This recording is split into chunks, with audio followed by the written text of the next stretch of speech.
leurs travaux ou tâches. Même Janie, lorsque cela n'est... Oui. Janie, on enregistre là, présentement. Là. Mais non, mais moi, je suis en train de lire le nouveau livre de Ariane Hébert, notre invitée d'aujourd'hui, sur l'anxiété de performance. Welcome back! Parce que c'est notre sujet d'aujourd'hui. Nice. Un super sujet. Salut, Kev. Salut, Nad, ça va? Ça va bien? Ouais. Pas trop anxieux? Pas trop anxieux, malgré qu'on parle de Winnie. Hein, Exact. On va le dire tout de suite. On va tuer l'éléphant dans la pièce. Winnie était là aujourd'hui. Faut écouter l'épisode pour comprendre. Ouais, Absolument, exact. absolument. Ah, Ariane, comment t'as aimé la deuxième fois de revenir nous voir et de discuter sur Ben, tout j'en avec ton livre? prends l'habitude, j'aille pas ça. C'est moins stressant la deuxième fois? C'est toujours plus relax. On va faire un rituel. Tu reviens à chaque épisode, pas à chaque épisode. Non. ça, À chaque c'est cool. saison. À chaque saison. OK, j'accepte le défi. Tellement intéressant, par contre. On est allé dans une psychologie où seul toi peux en parler, ou Oui. moi avec tes connaissances. Très intéressant. Ouais, c'est un épisode autant pour les coachs, pour les athlètes, pour les parents. On Name donne it. des trucs, on parle de comment ça se passe, l'anxiété, puis on fait une différence entre anxiété et stress. Et ça, je pense que c'est important pour tout le monde de comprendre. Pour de vrai, c'était un super épisode. C'est vraiment à écouter. Oui, effectivement. Et puis, écoute, moi, en sachant que il se peut aussi là, que c'est contagieux et très intéressant aussi. Mais gang, je vous dis pas plus.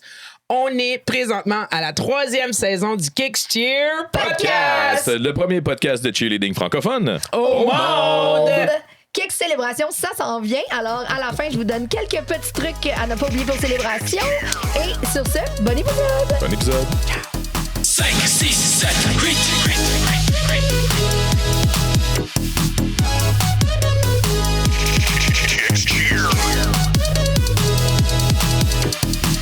Le premier podcast francophone de cheerleading au monde. Salut, Nadia. Oh, Ça va? Oh, mon, t'as l'air zen. j'ai de l'air zen parce que le sujet de conversation, on le reprend encore une autre fois avec une invitée spéciale. Yes, sir! Ouais. Salut, Jenny. Allô? Janie, salut, salut. On a une invitée qui est de retour. De retour. Ariane Hébert. On l'a reçue sur le podcast la saison 2. On a parlé du TDAH. Et là, on l'avait dit, on l'avait collé un peu dans la fin de l'épisode. On avait dit qu'on allait parler d'anxiété de performance dans le sport. Alors, c'est aujourd'hui, ce podcast-là. Oui. Et je tiens dans mes mains aussi les livres qui sont disponibles de la boîte à psy. Alors, Ariane, bienvenue sur Merci. le nouveau. Bienvenue sur le Merci. podcast. Bienvenue, Ariane. Alors, est-ce qu'on a fait cet épisode-là parce qu'il y avait un livre à ce sujet-là ou tu as invité une invitée qui s'y connaissait, qui a un livre sur le même titre que notre podcast? C'est mélangeant, mais ça fait du sens. Je crois Ouais. qu'elle en avait parlé la dernière Ben, fois. Je pense que je m'étais un peu auto-invitée la dernière Ouais, fois. ouais, Mais ouais. c'était dans notre liste de sujets de podcast, parce que la liste de sujets de podcast, pour ceux qui ne le savent pas, là, c'est une liste infinie. Là. Puis c'était dans la liste. Puis là, justement, elle avait dit mon prochain livre qui sort, c'est sur l'anxiété de performance. Si vous nous écoutez en audio, ben sachez qu'en vidéo, vous pouvez voir le livre que je tiens dans mes mains. Puis on avait dit parfait, voilà. Ouais. Fait que c'est aujourd'hui que ça se passe. On en parle. Puis c'est un sujet qui a été beaucoup demandé par les parents. Beaucoup, oui, bon, beaucoup. Alors, je sais que on a beaucoup de parents, probablement beaucoup d'athlètes qui vont être là. Mais pour commencer, est-ce que tu peux te présenter? Pour ceux et celles là, qui n'ont pas suivi là, encore dans la saison. Les retardataires. Ouais. Les retardataires. Non, parce que je suis en train de regarder le board, c'est pour ça. OK. Oui, alors, C'est Saison ça. 3, 23. Puis j'allais le dire, saison. Non, on fait le. Ouais, alors, représente-toi, s'il oui, te plaît. d'accord. Alors, je suis Ariane Hébert, psychologue, clinicienne et auteure de plusieurs livres, notamment sur le TDAH et l'anxiété de performance. Donc, j'œuvre au Québec et puis je me promène un peu pour parler de ces sujets-là. Voilà. Yeah. Oui, Très bien, bon, parce que dans le merci. cheer, il y en a de l'anxiété de Oh, performance. my God. Puis oui. on le voit, puis on est bien placé. On en parle à quelques occasions quand on voit les jeunes arriver. Performer sur le matelas, ça peut arriver avant, ça peut arriver pendant, ça peut arriver après leur réaction. Puis ça touche tout le monde. Ça touche les gars, les filles, n'importe quel âge, n'importe Ouais. quelle catégorie. On dirait que c'est pas spécifique aux jeunes filles entre 16 et 20 ans dans la catégorie des Worlds. Tu sais. C'est vraiment spécifique à tout le monde. Est-ce que tout le monde peut être touché par ça? Tout à fait. En fait, avant, c'était plus spécifique. Là, dorénavant, c'est beaucoup plus étendu. Tu sais, si on pense par il y a 30 ans, l'anxiété de performance, On en a c'était parlé en beaucoup plus. plus limité, justement, à des groupes spécifiques. des jeunes filles qui étaient plus ciblées, plus exposées selon certains critères. Maintenant, c'est rendu beaucoup plus répandu à travers justement les sexes, les âges, etc. Fait que c'est en augmentation fulgurante depuis les 10-15 dernières années.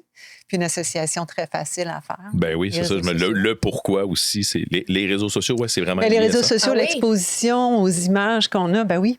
En fait, tu sais, pense, Janie, le 20 ans, par exemple, là, quand tu suivais ta gang d'athlètes, là, pour vous, je ne sais pas, mais je me souviens de toi qui étais coach de mes filles. Oui, mais c'est ça pour ceux qui ne savent pas. Là, tes filles étaient dans mon club. Là. Ils étaient petites. Ils étaient petites. Puis, mais donc, tu sais, on n'avait pas à leur présenter des images de d'autres groupes. Ça existait peut-être, mais en tout cas, on leur présentait moins pas accessible. ça. C'était moins accessible.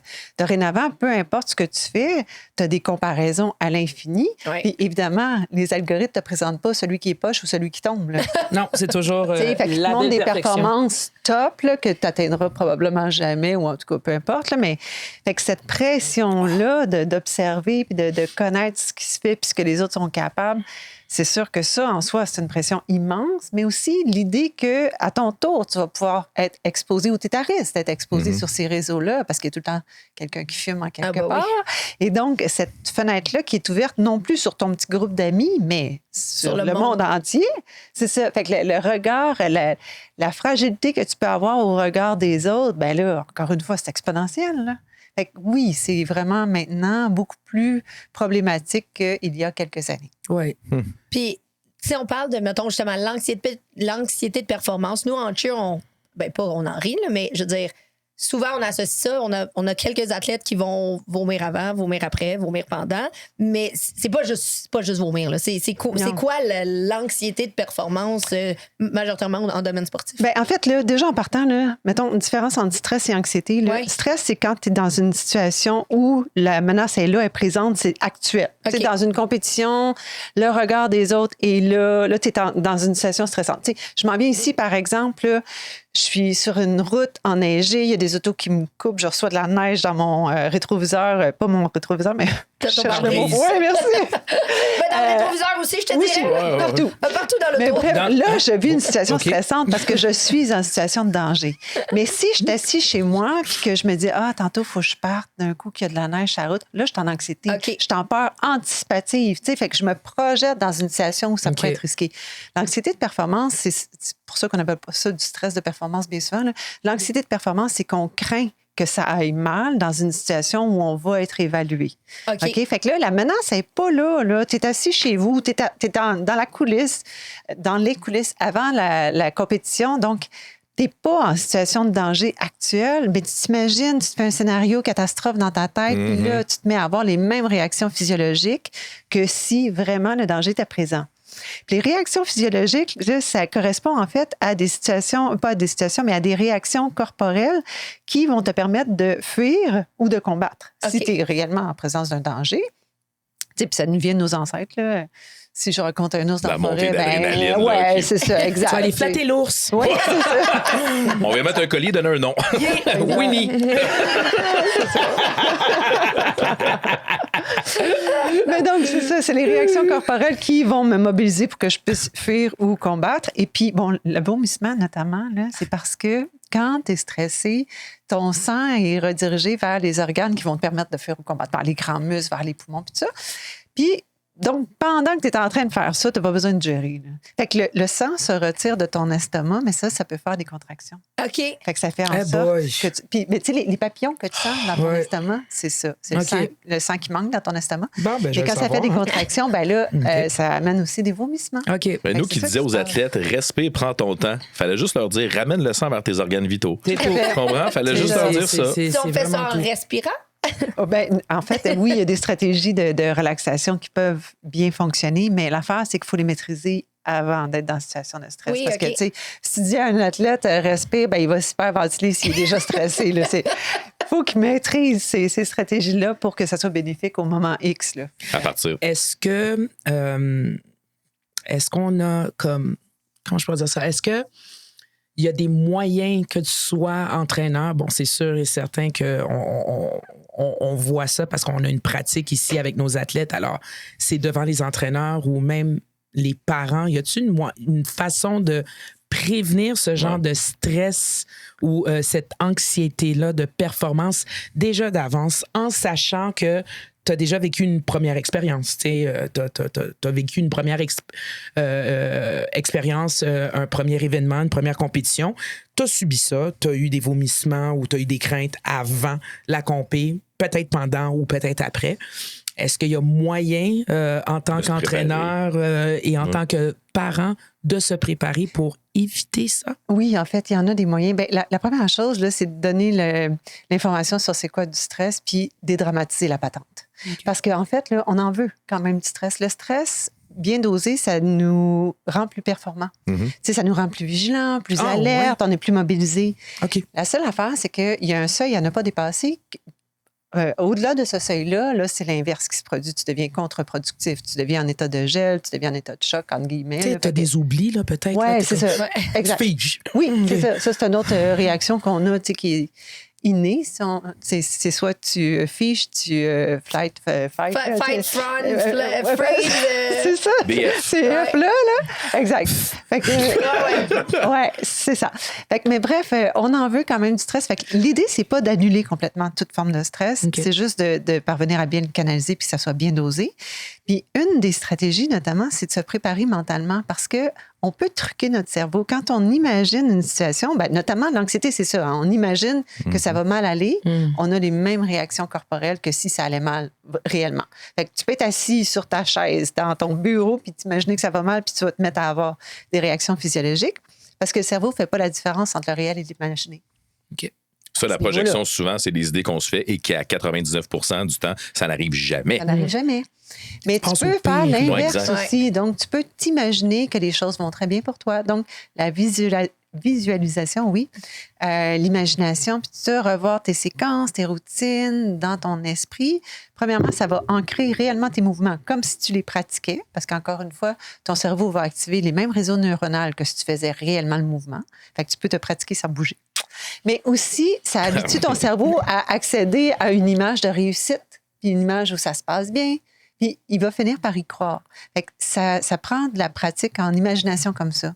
Les athlètes olympiques, là, ils font ça. Là, ils font la visualisation positive. C'est ça. Ils s'imaginent en train de faire leur plongeon, puis que ça se passe bien. Puis fait que ça, c'est un outil qu'on utilise moins de façon régulière, disons, à des niveaux plus, je peux te dire, inférieurs de compétition. Je ne sais pas comment le dire. Dans les niveaux de base. Niveau de base. Ça peut-tu jouer contre toi?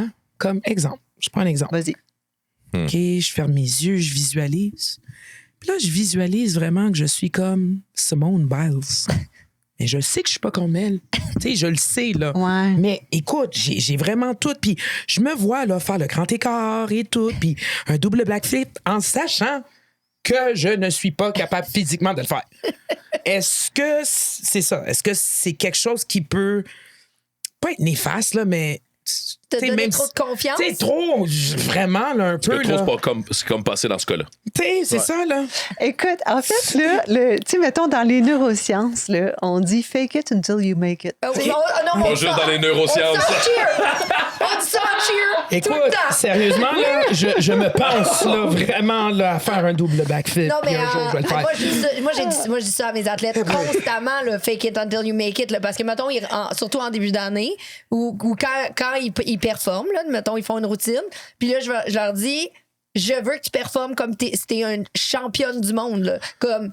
Puis, mais moi, je leur dis ça, là, où je veux comme, mettons, McGill l'année passée, j'étais comme, vous performez pour, dans votre tête, que vous gagnez la compé. Tu sais, littéralement, là, comme si vous êtes des championnes du monde. Je veux que tu arrives sur l'attitude, sur le floor. Genre, puis même en pratique, c'est ça, j'étais comme, tu y crois pas, je m'en fous, fake it until you make it. Wow. Puis je suis pas la seule, il y a plein de coachs de cheer qui disent ça dans la vie. De bâtir la confiance. Ouais. Ben, à la base, là, neurologiquement, là, c'est que tu actives les mêmes réseaux. Il y a un fire-up des mêmes réseaux que si réellement tu étais dans cet niveau de compétence-là. Fait que c'est comme si tu mets la table pour devenir aussi compétente que ça, tu comprends? Bon, moi, je suis Oprah. Je dis pas, ça va pas nécessairement détendre tes muscles, tu vas pouvoir pas la faire. Là. Vous allez pas faire un double backflip à la prochaine animation. Tellement content d'avoir enregistré ça. Ah, c'est enregistré. Est-ce que ça l'aide à la motivation inconsciente? Je peux-tu dire ça? Dans le sens que, tu sais, justement, t'es une gymnaste ou t'es une cheer, puis tu dis, tu regardes Simone Biles, puis tu t'imagines, puis tu dis, moi aussi, je suis capable de faire ça. Oui. Puis est-ce que ça t'aide à ta progression? Ben, en fait, là, dans la motivation, il y a une des composantes de la motivation qui est la croyance que je peux performer la tâche. OK. Fait que, tu sais, si tu te nourris de cette image-là, tu vas finir par avoir espoir ou à tout le moins croire que tu es réellement capable de le faire. Là. Puis est-ce que ça l'aide à faire des choix conscients ou inconscients vers le but à atteindre pour continuer à se développer en tant qu'athlète? T'sais, moi, je veux faire la passe que Simone Biles a fait. Bon, c'est pas là, on est en cheer, mais j'imagine que. Gabby Butler. Oui, Gabby OK, Butler. bon. Puis. Janie Lapierre. Ouais, on va prendre Gabby Butler, ça me dérange pas. Puis, justement, tu sais, mettons, d'avoir la flexibilité de Gabby Butler. Puis là, pour l'instant, mon Scorpion, il a de l'air d'un Doritos, là, puis il y a en triangle. Au moins, tu fais un Mais Doritos. justement, à cause que je le visualise, ben, je crois que je vais être capable. Ça va m'aider à garder ma motivation pour me rendre à une flexibilité incroyable. Ben, si, mettons, par opposition à ne pas le visualiser et à ne pas y croire, assurément que ça va marcher. Là, Wow! OK. Ouais, exact. Fait que C'est fort, le cerveau. Là. Mais ça, c'est fort une des aussi. stratégies. Bon, on là, dit que tu sais. c'est fort le cerveau. Tu sais, on le fait aussi en compétition quand on voit des jeunes qui arrivent. Souvent, on est des gens qui sont un peu connus, on est des motivateurs aussi. Puis souvent, puis moi, je vais dire la même chose aux athlètes qui sont en situation de stress. Puis on les voit. Tout le monde a un sourire, ils se tapent dans la main. Puis il y en a une qui fixe l'autre en avant d'elle. Aucune émotion. Des fois, les yeux remplis d'eau. Ouais. Une perte de couleur. On sent qu'il y a un stress. Ouais. Souvent, aller les voir, puis on a chacun nos façons de leur parler. Moi, je vais leur dire, t'es avec qui tu vas être. Tu fais ce que tu veux faire. Puis tu t'en vas faire ce que t'aimes faire dans la vie. Pourquoi tu stresses? Tu sais? Ouais. Puis souvent, on essaie de les calmer. Puis on essaie de leur parler. Puis ça, on a un peu la même stratégie. On essaie de leur parler jusqu'au moment où, OK, on te parle, les là, présente. t'oublies. Puis là, on va les présenter tout de suite. Fait qu'ils ont comme pas le moment de se mettre dans le stress. Et ce qu'on remarque de ces athlètes-là, c'est quand ils ressortent du tapis après, ils sont très contents, mais souvent, ils se rappelleront pas de leur routine. Ils ont une espèce de blackout. Ils vont aller performer. C'est très machinal. Mais ils se mettent dans une espèce de bulle où ils ressentent pas leurs émotions. Est-ce que c'est un mécanisme de défense de faire ça? Ben, en fait, quand on vit une situation de stress hyper importante, effectivement, c'est pas le temps de... Tu sais, le cerveau est fait qu'il va rester ciblé sur la menace. Fait que tout le reste devient peu important. Fait que c'est pas à ce moment-là que tu vas être capable d'apprécier ton monde intérieur, tes émotions, puis tout ça. Puis souvent, en fait, on va focusser sur certains éléments plutôt que l'ensemble. Puis encore là, ça nous vient de nos ancêtres primitifs. Si, par exemple, encore une fois, tu croises un ours dans la forêt, là, ben, tu as intérêt à savoir est où sa caverne, ça, c'est ouais,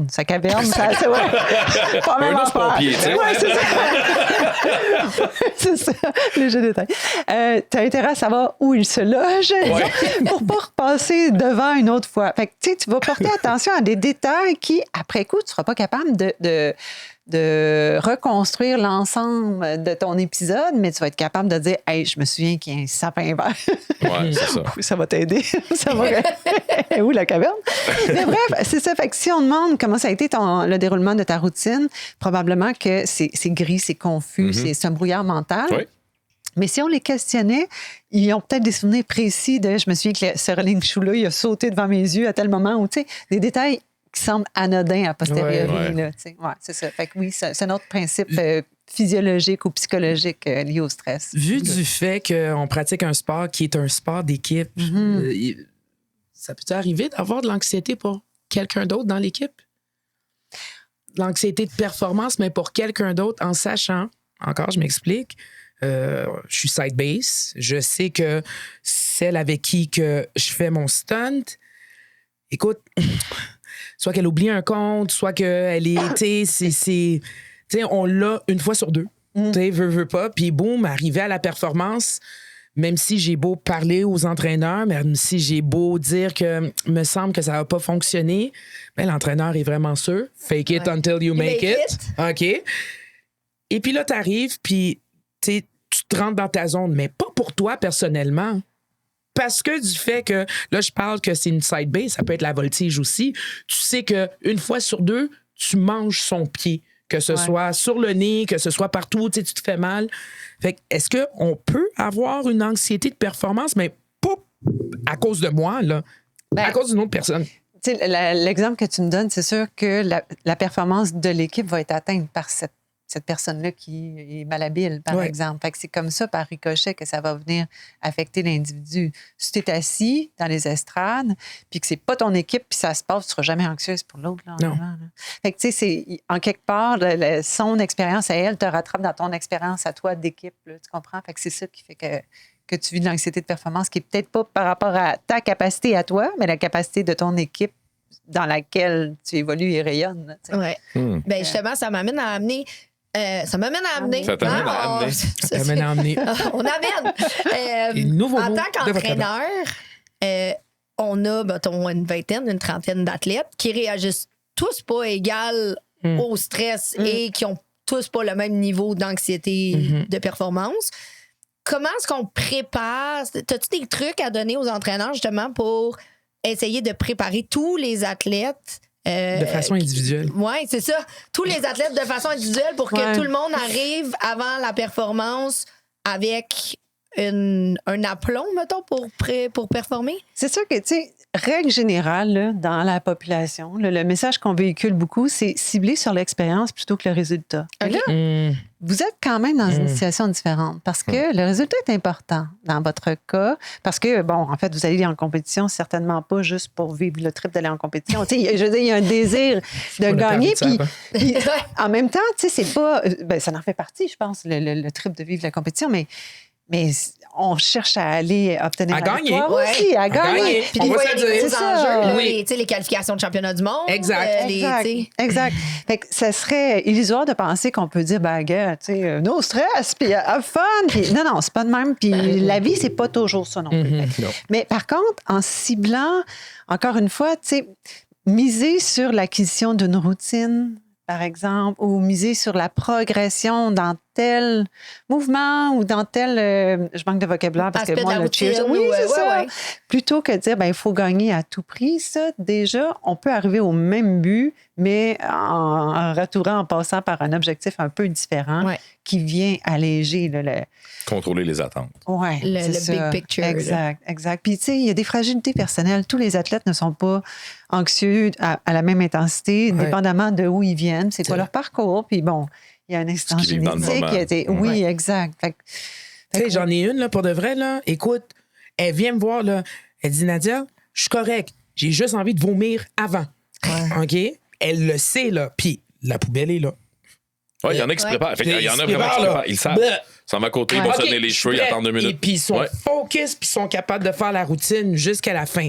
Mais vraiment, ce moment-là est très important pour eux parce qu'on dirait que c'est contrôlé. On peut-tu contrôler, notre anxiété de performance? Oui, en fait, il y a des stratégies qui font non seulement en sorte que tu te contiens, mais que, justement, c'est comme si tu sais les moments où tu es plus à risque, tu vas vomir, puis après, tu es correct. Puis ça, il faut dédramatiser ça. Tu as besoin de vomir? Ben go, fille. Ouais, c'est ça. Exact. C'est pas la fin du monde. Non, c'est ça. Pas sur le tapis. Exact. Tu le contrôles, tu peux le faire avant, mais oui, après, moi, ça me dérange pas. Juste non, pas sur le tapis. C'est bon. C'est ça, mais c'est pas la fin du monde. Là. C'est pas comme c'est pas si souffrant. Puis bon, fait que, tu sais, en dédramatisant, déjà là, ça enlève une espèce de caractère de oh mon Dieu, tu sais, il faut pas vivre d'anxiété de performance. Vis-le, fais ce que tu as à faire, puis après ça t'empêche pas d'être performante, puis d'enjoyer, d'avoir du fun, puis tu sais, de bénéficier de ton expérience. Ben, un jour peut-être ça sera plus là. Là, c'est là. C'est tout. Tu vas en rire. Ouais, c'est est-ce que c'est l'anxiété? Est-ce que ça peut être avoir stupide comme question, mais est-ce que c'est contagieux? Pas de questions stupides. Est-ce que c'est contagieux? L'anxiété, c'est contagieux. Ouais. L'anxiété, c'est contagieux. En fait, en partie. Attends, il y a 2 volets dans OK. Oui, contagieux. Oui, c'est ça. Encore une fois, tu sais, j'arrête pas de parler de nos ancêtres, mais ça vient de là. Puis l'idée, c'est que l'être humain, on est super bon pour détecter les émotions des autres parce que, justement, disons que tout d'un coup, là, je suis assis face à toi, puis là, je vois une réaction de peur dans ton visage. J'ai intérêt à identifier rapidement qu'est-ce qui te fait peur pour savoir si moi aussi, je dois avoir peur puis me sauver. Fait que donc, même si on essaie de cacher l'anxiété, on n'est pas bon. L'être humain, c'est une des émotions qu'on détecte et qu'on lit le plus facilement. Tu sais, moi, en clinique, là, je rencontre souvent des parents qui me disent « Oui, moi, je suis une personne anxieuse, mais tu sais, je le cache à mes enfants. Je pense pas que c'est ça qui atteint. » C'est impossible. Impossible. Tu sais. Fait que oui, il y a cet aspect-là. Fait que évidemment, quand On on pense est en qu'on le cache. présence de gens anxieux, ben, on devient plus réactif, on devient plus sensible.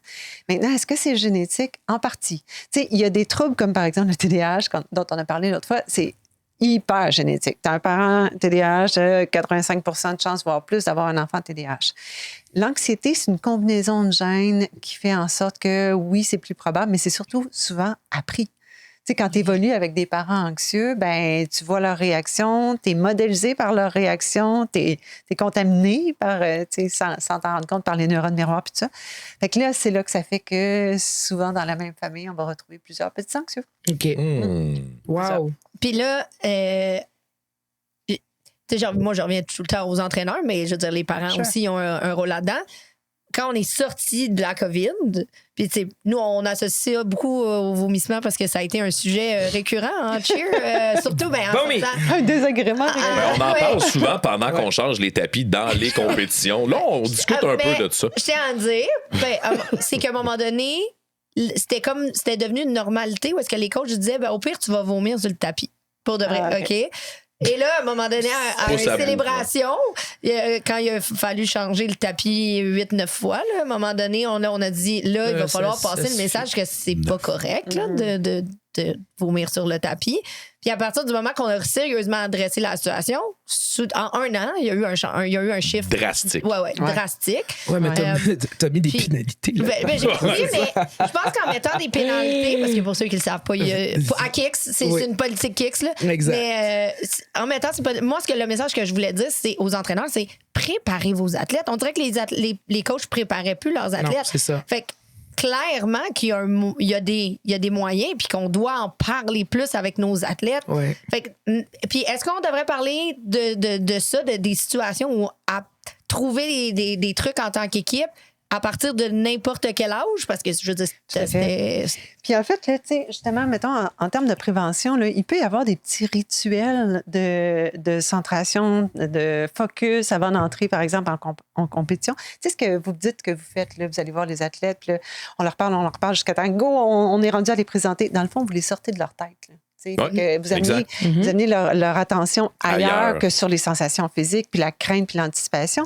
Fait que, tu sais, les rituels, par exemple, ça peut être des mouvements rythmés, tu sais, des espèces de jeux de main, ou peu importe, une petite tonne de groupe, n'importe quoi. Un rituel d'équipe. Ils comme ont ça. La Oui. plupart des, tu sais, ils vont arriver, ils vont avoir leur cri d'équipe, vont avoir le ouais, exactement. Ouais, bon. Exactement.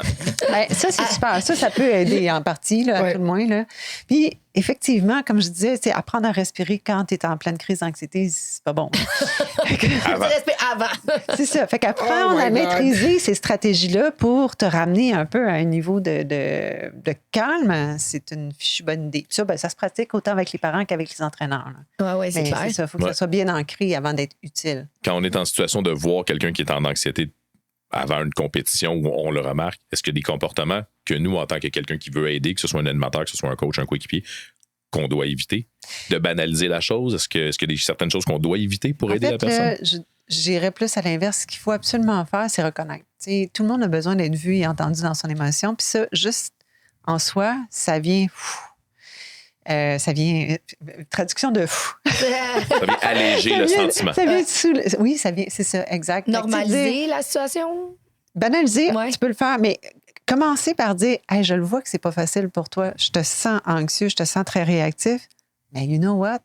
Pas la fin du monde. Puis, fait que là, tu sais, je t'ai vu, je t'ai entendu, mais là, je vais essayer de t'amener ailleurs. Ouais. Parce que sinon, tu sais, là, arrête de stresser pour ça. Ça fait que la personne se sent pas comprise, se sent pas vue, se sent pas entendue, puis ça aide pas, ça crée une boule encore plus importante. Là. Fait que juste te nommer. Tu vois, cette réaction-là, je trouve que ça arrive beaucoup dans les conversations parents-athlètes. Arrête de stresser pour ça. Arrête de stresser pour ça, là, va faire ta performance. Et... Traduction libre, là, c'est ton émotion n'est pas valide. Ouais. Tu sais, ça, c'est dérangeant. Pour un adulte, pas juste sur un tapis de compétition. Là. Dans Pour la un être vie, humain, là. ouais. La vie. Oui, c'est ça. Fait que c'est pour ça que je pense que la première intervention, c'est toujours de dire, hey, je te vois dans ce que tu es, dans ce que tu vis actuellement. Après ça, on n'est pas obligé d'accepter ça ou de rester comme ça. Je vais essayer de t'amener ailleurs. OK. Ouais. Fait que, Pour que tu puisses avoir la meilleure performance que tu peux mettre sur le floor. Parce que j'imagine que rentrer sur un tapis dans une situation où est-ce que l'anxiété puis le stress 200%, à un moment donné, c'est sûr que ça peut affecter la performance. Puis, tu sais, meilleure performance que toi, tu es capable de Oui, livrer. exact. Pas que toutes Ben non. les équipes de compétition, puis whatever, là, tu sais. Donne ton 110, puis même pas, donne ton 100. T'as pas besoin d'aller plus haut que ça. Ben, les objectifs des équipes sont différents. Il y a des équipes qui vont là pour avoir le meilleur ranking possible, avoir le meilleur rang possible, et ils vont courir après la première position. Mais on voit maintenant de plus en plus d'équipes qui vont là pour tenter d'avoir le fameux hit zero. Ils compétitionnent contre eux-mêmes. On dirait que de gérer les attentes La aussi envers position de l'entraîneur, ça l'aide l'équipe à- ça dérange pas. Ils peuvent arriver 7 sur 9. Mais depuis qu'ils ont la fameuse spin hit zero, là, pour eux autres, là, c'est leur première place. Ouais. Parce qu'ils savent qu'ils ont été capables d'exécuter la routine parfait, sans erreur, sans de déduction, et avoir le gros sourire dans la figure des entraîneurs. Beaucoup d'équipes, eux autres, je crois que c'est ça qu'ils veulent, que leur coach soit content de leur performance. Mais ça, c'est cool parce que j'ai assisté dernièrement, là, c'était une game de soccer, des petits, là. Puis je me souviens plus qu'est-ce qui se passait, pourquoi le score était incertain. OK. Mais là, il y avait les deux équipes, là, les deux coachs des équipes disaient, écoutez, tu sais, l'important, c'est de s'amuser, puis on a eu du plaisir. Mais là, quand on a su quelle équipe était gagnante, là, on s'entend pour dire que là, tu sais, on a gagné, puis là, ça sautait partout, puis ça. Puis là, je parle des coachs. Tu sais, puis là, je me disais, OK, fait que clairement, les jeunes ils ont compris. Là, ton message de l'important, c'est de s'amuser. Là, la minute qu'on sait qu'on a gagné, là, tu sautes partout. C'est puis du tu nous blabla. payes des popsicles. Puis tout, là, ouais, c'est ça, c'est du blabla. tu sais. Fait que je me dis, tu sais, cette image-là qu'on renvoie, là, c'est de dire. Faut que les bottines suivent les babines. Oui, c'est ça. Fait que, tu sais, De façon intrinsèque, dans le sens que si tu le dis, il faut que ça soit vrai. Il faut pas que tu le dises juste pour le dire. Tu sais. Faut- tu sais, c'est souvent un peu ça, le discours de non, c'est pas grave, mais quand tu gagnes, là, on sort trompette et tambour, là, ça peut être à double tranchant, là, disons. Parce qu'on peut guérir. Moi, j'ai toujours été affecté par ça, l'anxiété de performance. Est-ce qu'on apprend à contrôler ça ou on peut guérir de ça? Bien, en fait, tu sais, c'est pas une maladie. Fait qu'est-ce qu'on peut guérir?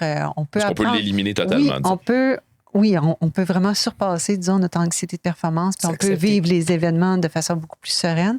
Qu'est-ce qu'il y a de particulier aussi dans l'anxiété de performance, là, c'est que on peut être full anxieux par rapport à une situation spécifique, mais pas du tout dans le reste de notre vie. Tu sais, donc, par exemple, un enfant peut se foutre carrément de faire ses devoirs tout croche ou de ne pas avoir des bons résultats à l'école, mais être full anxieux de performance quand il apprend à faire du vélo. Tu sais. OK.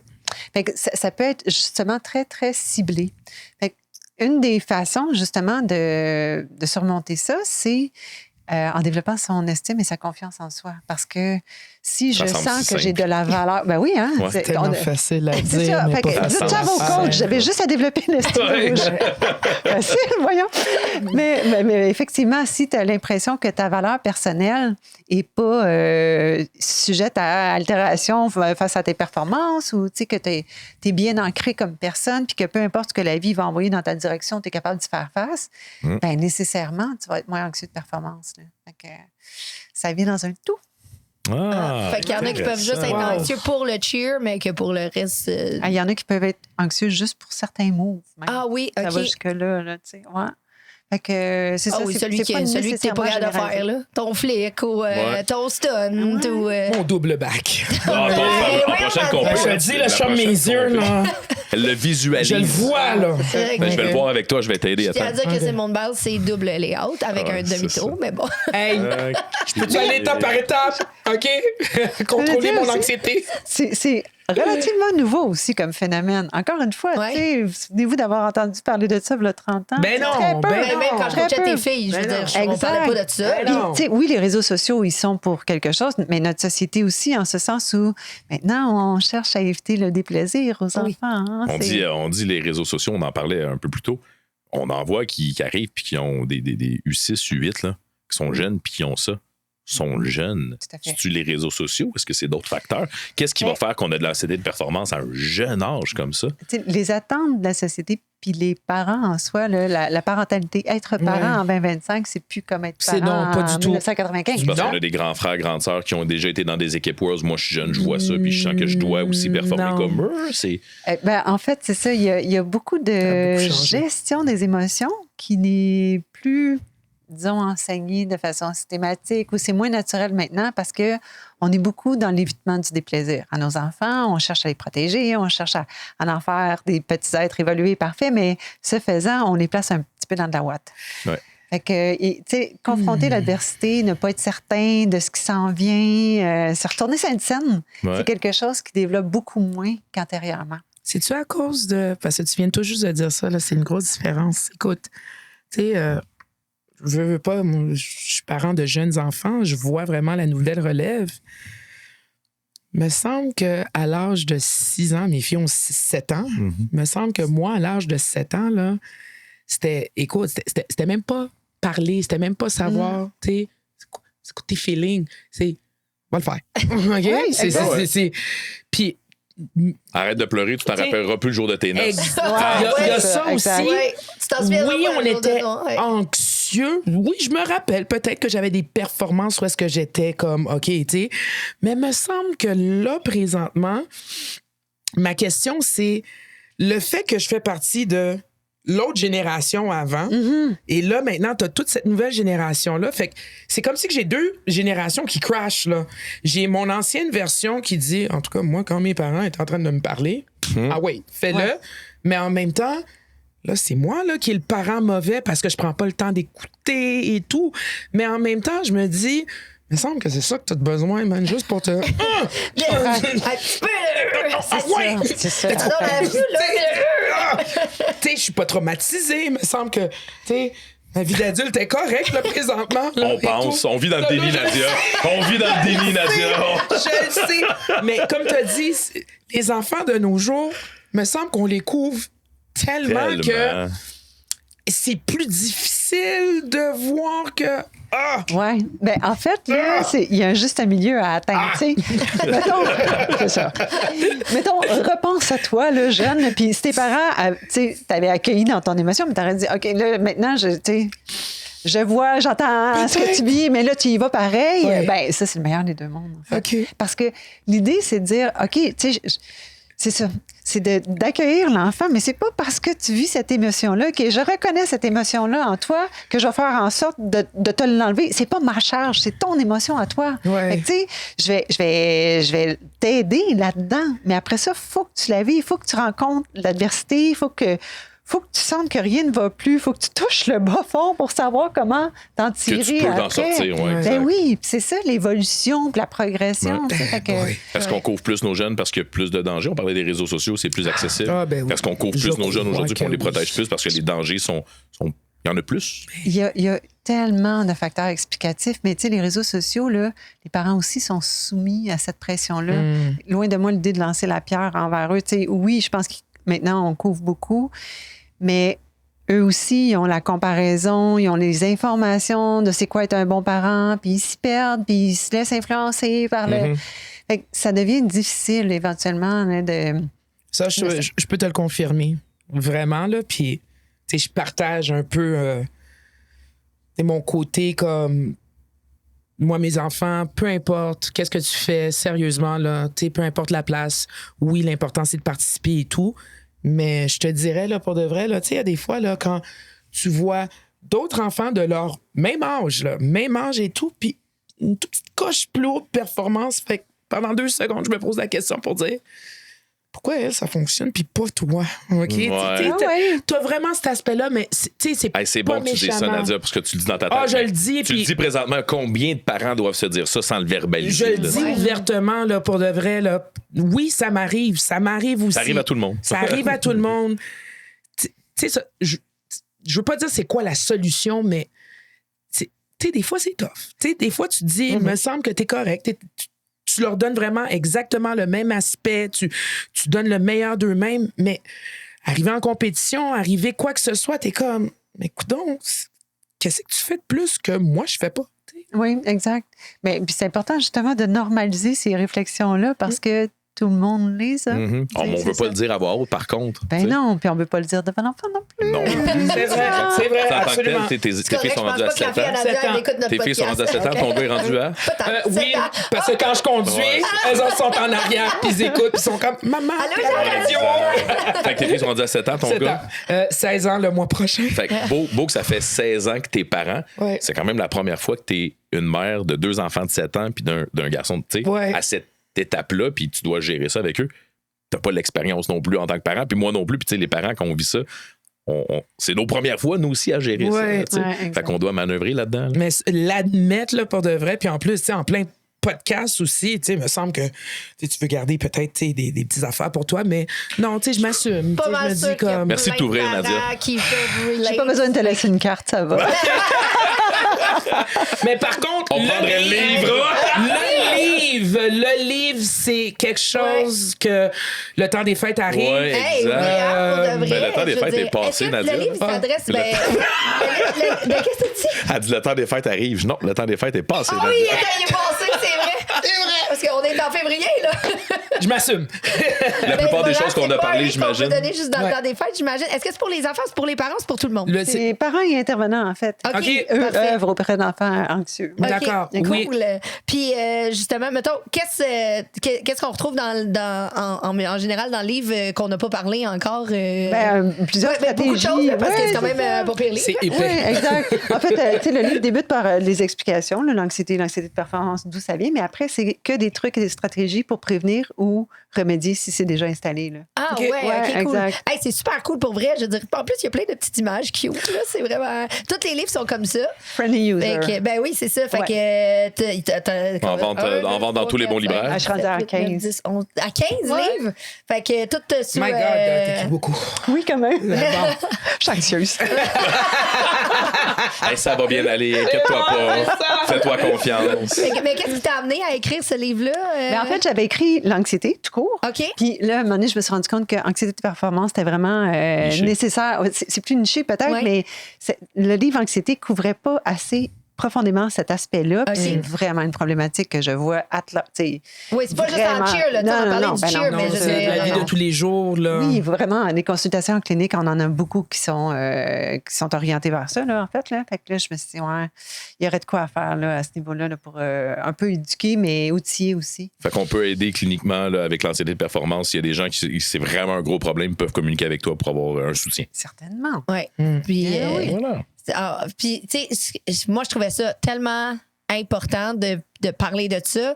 Puis, ce que j'ai aimé, c'est de retenir que ça veut pas dire que c'est global dans ta vie, l'anxiété de performance. Ça peut être Non, pour pas le du tout. cheer, ça peut être. C'est pas parce qu'il y en a que j'imagine qui peuvent faire de l'anxiété de performance pour l'école. Puis c'est pas parce qu'ils en font pour l'école qu'ils vont en faire pour le cheer. Oui, exact. Fait que. Oui, au même titre que. C'est spécifique. Je fais de l'anxiété de performance quand je cuisine. Même pas des blagues. C'est vrai, je veux que ça soit bon. Fait que tu t'arranges que ça soit bon. Fait que je peux comprendre que c'est dans chaque aspect de ta vie. Tiens pas un couteau avec toi, s'il te plaît. Non, t'inquiète pas, ça va bien aller. Mais oui, c'est ça. Puis, tu sais, je pense que les parents, ils en parlent plus, sont plus conscients. Puis, en même temps, je trouve que les coachs, de leur côté, C'est normal. Les coachs doivent en vivre aussi. Là. Ah ben oui, un Ouais, en c'est vivre, ça. mais surtout, tu sais, je pense qu'on disait c'est contagieux, là, mais justement, si tu sais, puis qu'en plus que t'as quelques ou plusieurs petits anxieux ou anxieuses dans ton équipe en tant qu'entraîneur, puis que t'as pas d'outils, c'est sûr qu'en tant qu'entraîneur, je veux dire, ça doit être, tu sais, c'est lourd, je veux dire, je considère je peux pas relate parce que je pense pas que c'est quelque chose que je me suis senti vivre vraiment en tant qu'entraîneur. Mais je peux comprendre, surtout plus les coachs sont jeunes maintenant. On en a des coachs jeunes là, qui ont Ouais. 17, 18, 19 ans, que je considère relativement jeunes comme entraîneurs. Sont Puis jeunes. puis eux autres coachent des plus jeunes. Fait que c'est un beau mix d'anxiété, tout ça. Là, tous ces amis-là, là. Oh, oui, non, tout à fait. Un Tu beau sais, petit cocktail. ouais. Fait que on le suggère aux coachs, le Oui. livre? Oui, certainement. certainement. Cool. Et puis, tu as dit là, tout à l'heure, je ne sais pas si tu as répondu, vente libre, On les une achète place où? spécifiée sur OK, Internet, excuse-moi. Amazon. En fait, dans les librairies, assurément. OK. Les gens coutus, c'est des distributeurs des boîtes à outils. OK. Sur le site Internet de la boîte à psy, qui est ma boîte. Quand tu vas chercher ta prescription, là, le petit Le rack, petit là, le petit rack à livres. là. Ouais, c'est ça. Souvent, OK. dans les Quand tu vas pharmacies chercher sont tes là. antidépresseurs, tu peux prendre le livre sur la dépression, Les l'anxiété de anxiolytiques, c'est performance. ça. Exact.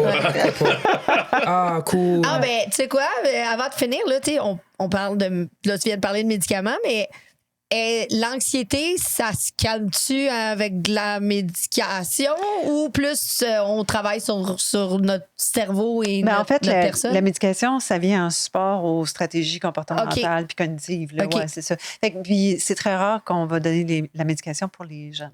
OK. Et souvent, chez les adultes, quand c'est installé depuis des années, crise de panique, des choses comme ça, là, le support pharmacologique est très aidant, puis tant mieux.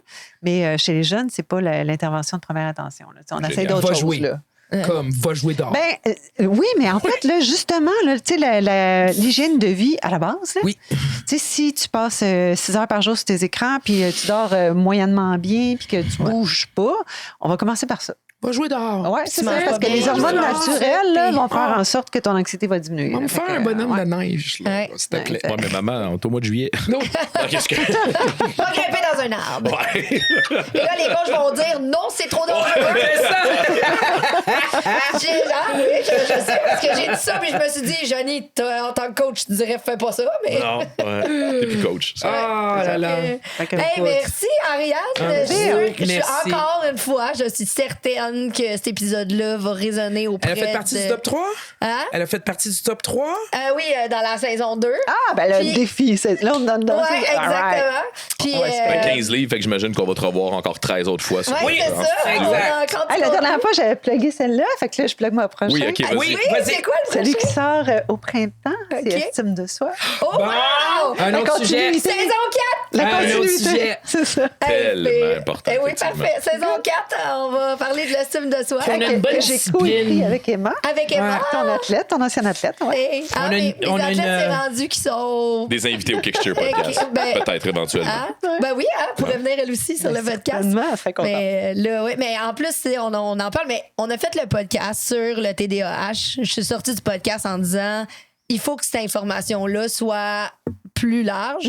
La fédération vous a invité au congrès Exact. des entraîneurs. C'est Emma et une de Oui. ses collègues qui a donné la formation conférence, aux entraîneurs de Cheer Québec. Fait que, ben, puis du Québec, là. Fait qu'en tout cas, bref, je veux juste dire que le Kicksteer podcast, Ça l'ouvre des l'amène- ça l'ouvre des portes. Et là, je suis pas anxieux, là, mais on va se le dire, là. Gros week-end qui s'en vient, célébration qui est tout près, là, qui s'en vient Dans un très mois. bientôt. là. Arrête de dire qu'il s'en vient. On a un mois là, encore là, à ben, c'est respirer. proche un peu. célébration dans Ça un va mois. vite. Ça va vite. Fait que pour tout le monde, la billetterie de célébration, ça l'ouvre dans une semaine. OK. Puis, fait que les billets sont en ligne via notre site Internet. Il n'y a pas de, Et vote- que- pas de vente à la porte. Ben, dans le fond, c'est qu'on n'a pas de billetterie en argent comptant. OK. Fait que, je veux dire, les gens qui veulent acheter les billets... Ils vont quand même devoir doivent aller sur le pour site. l'acheter, Fait que exact. tu le Got fasses it. chez vous, que tu le fasses au stade, même combat, ça va être sur ton téléphone. Il y a une rumeur qui dit que si tu l'achètes d'avance, tu as moins d'anxiété, par contre. Ah, Fait Ben, que, tu il y sais, a ça aussi, parce Ça qu'il y a coûte peut-être. moins cher. En Il y a plus. ça aussi. Le Puis vendredi, le jeudi, le prix change. la possibilité que le site Jam, tu sais, tout ça, là. Ouais, tu sais, trop de Sauf monde. un- Hey, là, Achetez commencez vos pas à billets faire de d'avance. l'anxiété, c'est pas arrivé, ça, ça dans va le pas. passé. Ah non, ça va pas y arriver. OK, on va être en Génial. 2026. Ouais. là. Puis suivez les médias sociaux parce qu'il y a plein de choses qui se passent en célébration. On a le concours de costumes. On va avoir le concours Hit Zero avec les équipes pour ramasser des dons. On a la navette. N'oubliez pas la navette. Il y a plein de choses qui se passent en célébration. Suivez-nous sur les réseaux sociaux. Yeah! Ben, merci tout le monde. Merci, Ariane. Sur ce, je vais aller respirer et jouer On va dehors. se dire à la prochaine, à la saison 4. Fait que bye tout le monde! Ciao! Bye. Le premier podcast francophone de cheerleading au monde.